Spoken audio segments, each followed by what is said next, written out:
আজকে আমরা যাচ্ছি সবাই মিলে বাপের বাড়ি বিপত্তারিণী পুজো দিতে। বেরিয়ে পড়লাম পুজো দেওয়ার জন্যে।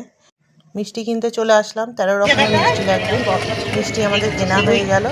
আমরা এবার বাপের বাড়ি যাওয়ার উদ্দেশ্যে বেরিয়ে পড়লাম। আমার নাতি আরামে বসে রয়েছে। গিয়েই মা বলল কাঁঠালটা ভেঙে ফেলতে। কাঁঠালটা খুব ভালো ছিল।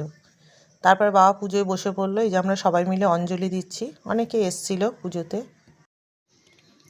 সব আমরা দাঁড়িয়ে আছি, অঞ্জলি দিচ্ছি। অঞ্জলি হয়ে যাওয়ার পরেই এবার তাগা বানাতে বসে পড়লাম। দিদির মেয়ে আর আমি মিলে অনেক কটা বানাতে হবে, ওই জন্য এখনই বসে পড়লাম।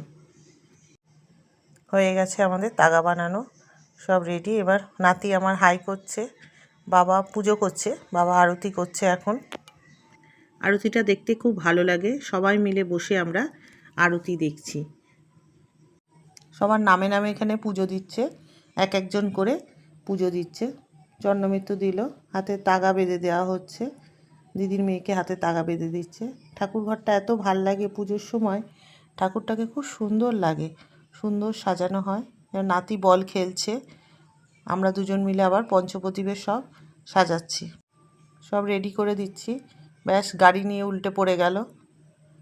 আবার ঠাকুর ঘরে সব ওখানে একটু বসলাম, ভালো লাগে বেশ বসতে। অনেকে আছে, সবাই মিলে বসে টসে রয়েছে, পুজো দিচ্ছে। এখানে আমি একটুখানি আবার একটু ছবি তুলে নিলাম। এবার আমাদের পুজো শেষ হয়ে গেল। শেষ মানে এবার আমাদের খাওয়া দাওয়া, সব খাওয়া দাওয়া রেডি হয়ে গেছে।